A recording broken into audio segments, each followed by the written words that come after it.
Today I'm going to be presenting on the impact of women's education on their health. So let's go ahead and get started. So to begin, women's health plays an important role in her community. So women are often going to be the ones who are making medical decisions for her family because she's often the one who is going to be spending most of the time with the children just by default, since the first few years, breastfeeding, taking care of the kids, all of that tends to fall on women. So it just kind of defaults that she's going to be the one most familiar with medical records, who needs what medication, stuff like that. So it's important for her to have the adequate health literacy, but her education level is going to impact that. So a woman who has only been able to achieve a high school level education is going to have a different kind of health literacy as opposed to a woman who has completed college or even a technical school. So having more years of education is going to help a woman have the critical thinking skills and other worldly knowledge to make the decisions. Not that she's going to make bad decisions if she only has a high school education, but it is a factor. Continuing, there are often going to be roadblocks to women being able to receive the education they deserve. One of the biggest roadblocks is cost. It's often very prohibitive to families with low incomes to achieve higher education. And for example, a single mother is going to have to decide if she can go back to school or pay for the immediate needs of her family, such as diapers, baby formula, new clothes, new shoes, school supplies. And in the southern United States, the majority of families are led by single mothers, so this becomes even more of an issue down there.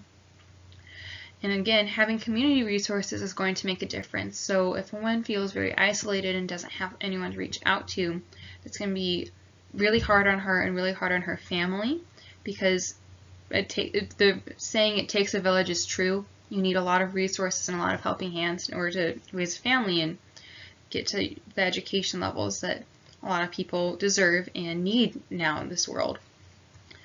So the main areas of focus for my research were the southern United States, which included Kentucky, Virginia, North Carolina, South Carolina, Arkansas, Alabama, Mississippi, Louisiana, Florida, and Texas. So I looked at data with school rankings, graduation literacy rates, as well as any other relevant included data. Women of color are at a distinct disadvantage when it comes to their health. Even more so than women are in general, but doctors often discount BIPOC women's concerns. They say, oh, you're overreacting, it's not that important, and that is often very detrimental to health and can lead to worse health outcomes. So for my first area of study, I looked at poverty. Poverty and low education rates will feed into each other. Education is a key part of climbing out of poverty, but often the cost associated with higher education is prohibitive to many families from being able to achieve that goal. So, for an example, in Louisiana, North Carolina, South Carolina, or Arkansas, a 2-year degree, like an associate's, could cost 39% to 47% of a family's annual income, and that's for one person to go to this higher education. So say you have 3 kids in school who all want to go. You're going to have to make a decision on who can go when. You're going to have to take out a lot of loans, which is going to lead to more debt and feed into poverty again. And then a 4-year degree in South Carolina, Alabama, Mississippi, Georgia, and Arkansas can cost 1/2 or 3/4 of a family's income if they're in the lower tax earning brackets. So again, families are going to have to make decisions on whether or not they can afford this, and if it's in their better interest to take out the high loans, take on all this debt in order to go to school, but then that could send them farther down into poverty if they're not able to pay off those loans. So oil and fishing make up the backbone of the South's economy, but the median income is lower than other regions of the country. So it's a really profitable business, but it's not being evenly distributed throughout the South. And venture capital is not being invested back into the region, and the money that is invested often goes to Virginia or Texas. So there's all these other states that aren't getting that same investment put back into them, which is contributing to poverty and a lack of this income being distributed evenly like this. And the South is home to more than half of all black students in the United States, which is something that needs to be kept in mind. Even though I didn't specifically look at race, it is something that needs to be mentioned. And the South's black community was actually the catalyst for free public schools in the United States starting about 1860, when free people were being able to start educating themselves. They started opening up schools. They were segregated often, but they were the reason that free public schools became a thing. And by the 1930s, most black children were enrolled in school, although, like I said, it was often segregated. And when desegregation started in the 1950s, most white students went to private schools, and this continues to be a trend. So these private schools made up primarily white students tend to attract more teachers, better qualified teachers, because it can pay more, versus these other public schools where they aren't getting the same funding because things are like that are based on income tax, and if you're not making a lot of income, then that tax isn't going to be able to fund the education resources and programs needed to provide a stepping stone out of poverty. So all southern states except for Virginia and West Virginia have higher proportions of students who qualify for free or reduced lunches when compared to the national average. And the region has a history of low and underperforming districts. So Mississippi, Alabama, Georgia, Florida all have graduation rates around 75%, which is lower than the national. And low-income students are less likely to graduate from high school when compared to high-income students. Often they have other stressors going on at home, so they aren't able to meet the requirements for graduation. So they might be working a couple jobs to help support their family, so they don't have time to be turning in their homework, because getting food on the table is more important than turning in their book report. And this is all, again, feeding into that cycle of poverty. So they saw the success for lower income students to graduate when teachers and caregivers were working together to ensure that students were getting the support that they needed in school. But attracting teachers to these districts that are going to make these kinds of sacrifices is challenging, because teachers need to be compensated for their efforts as well, but these districts can't offer that same payment that they could be getting in other regions. Now moving on to the geography of the region, about 45% of people living in the South live in rural communities, whereas other regions of the United States see much more people living in urban areas. And rural areas face higher levels of unemployment, poverty, and lower education completion, as I've been talking about. And the health of a community is also impacted by education rates. The South has a lower life expectancy than the national average, comparing 78.6 to 75 years. Counties that have higher poverty rates and lower life expectancy also tend to have low educational attainment. And these counties also tend to have higher rates of minority residents. So like I said, more than half of the black students in the United States live down the South, so more minorities are living down there, and there's all kinds of things that come with funding and stuff like that. And I apologize if you can hear my dog. Moving on to women's health, the center of this paper. The first thing is the age that a woman gives birth can be linked to the region and socioeconomic status of her family. So the lower socioeconomic status of her family, the earlier she's likely to give birth. This isn't true for everyone, but it is a notable trend. And teen pregnancy is clustered in the South, where there are fewer resources to prevent pregnancy. So a lot of regions down there tend to focus on abstinence only and tend to have a bit more of a religious-based leaning. So talking about how to practice safe sex and easy access to contraceptives are harder to come by down there, which leads to higher rates of teen pregnancy. And again, education level is going to play into when a woman gets pregnant. The lower her educational achievement, the earlier she gets pregnant. So if she only has a high school education, she's likely to get pregnant earlier, versus someone who is in college, even pursuing a higher degree outside of that, It's probably going to delay pregnancy so they can start in their career. They have the chance to continue their career because they don't have kids to take care of. And again, this is all feeding back into that cycle of poverty, which I keep talking about. And the United States has higher maternal mortality rates than our counterparts in the developed world. So when you look at the UK, France, Sweden, Canada, they're all ranking much higher than we are. We have really poor maternal mortality. The maternal mortality rate in 2019 increased to 20.1 per 100,000 when compared to the 2018 rate of 17.4 per 100,000. Non-Hispanic Black women were 2.5 times as likely to die in childbirth than their non-Hispanic white woman counterparts. So 44 versus 17 deaths per 100,000. Hispanic women died at 12.6 deaths per 100,000, which you can just see this huge increase between Hispanic women and non-Hispanic Black women. That's something that needs to be addressed and needs to be looked at.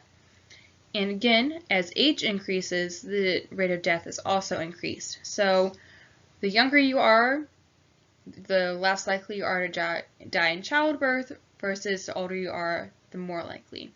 Which makes sense. There are risks when you get pregnant no matter what, but when your body's older, it's just harder to address those things and have a safe pregnancy. So you can see it goes from 12.6 deaths in the under 25 to 75.5 deaths in the over 40. And finally, in women's health, a significant amount of families in the South are headed by single mothers. And when you're looking at single mothers versus married couples, 38% of these single mothers are living in poverty compared to couples who are living in 7.5% in poverty. So one reason for that is there's one source of income versus two sources of income. And it's just going to be simple math that when you have more people in the family to bring home money, it's less likely for you to be in poverty. And you have a support system in place to rely on your spouse when things get tough versus a single mother might not have those resources to fall back on if something comes up. So this has led to the feminization of poverty. Part of this is high rates of divorce in the South, occupational sex segregation, so higher paying jobs like construction, for example, pays pretty well, but women are much less likely to go into that field versus teaching, where you're not going to be paid as much, but women tend to go into that more than men. And finally, out of wedlock pregnancies. If you're getting pregnant in high school, you typically can't get married, but that's going to put a lot of weight of child raising on the woman, on the teenager mother. So moving on to monetary studies, there's a study called Baby's First Years that use a study that explores the impact of free-flowing unconditional cash on low-income families and their children during the first 4 years of a child's life. And this is a still ongoing study. They're still publishing results, so it has not been completed, but it's very promising. So 1,000 eligible women from New York City, New Orleans, the Twin Cities, and the Omaha metropolitan area were recruited between 2018 and 2019 in the hospital when they had given birth. They were just asked, would you like to sign up for this? And then every 12 months, the mothers are interviewed so that the monetary impact could be studied. They're randomly assigned high or low income levels, so $33 a month versus $20. And initial reports suggest a correlation between parents having this additional monetary support has increased the brain development in their babies because parents aren't stressed. They can get the formula, they can get the diapers they need without having to worry about how they're going to spend their next paycheck. So the studies so far are very promising, and there's a lot to be coming out of that. The United States government does provide support to low-income women and continues that support until their children are about 5 years old.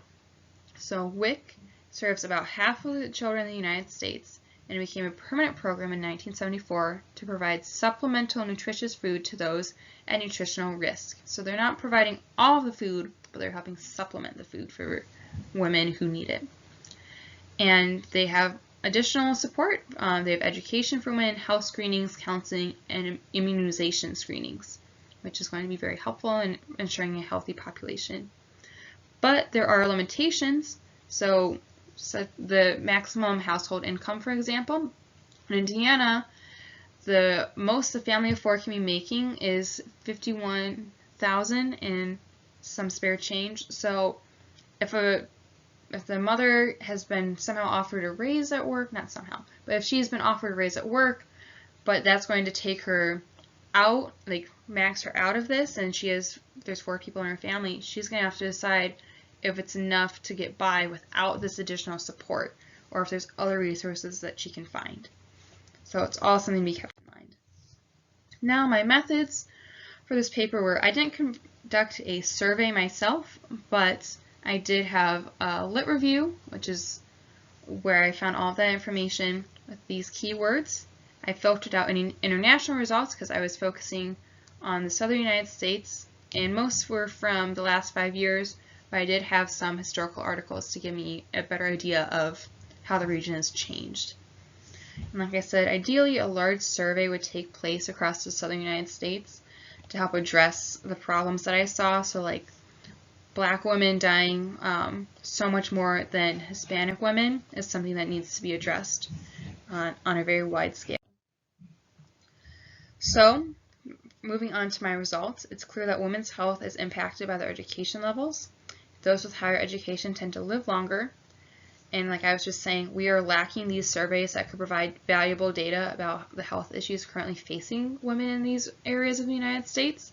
It's something that needs to be funded and looked into much more extensively. Like I kept saying throughout, poverty is cyclical, and families in the South are more likely to experience poverty. And education is going to be a key factor in getting out of poverty. And again, having monetary support could be a key factor that enables families to break out of that cycle. When they have that burden eased, it can give them the chance to make longer term plans, because if you have to constantly think in the moment, you can't be planning ahead for 5 years down the road. And so the main idea to take away from this paper is that when women are given the support that they need to be successful, they can reinvest that back into their communities. And like I talked about at the very beginning, this can come in a variety of ways. So like community centers, providing a place for women to go to receive support from the other people in their community, so people who are going through the same thing as them, is going to be vital to that. And having monetary support just without strings attached so that women can make the decision that makes sense for their families. And finally, the cost of education in the United States is a major roadblock to women being able to better themselves, and there needs to be more scholarships, more funding, things being done to make it easier for women to get the education that they need and want. Finally, my conclusion, women's health is often ignored, so it's easy because it's so easy to say that there's something else more important. And there's often not the ability to devote those resources to take care of herself. Education is going to be a major factor in all of this, and the United States needs to find better ways to support the women in this country, especially those in lower socioeconomic classes.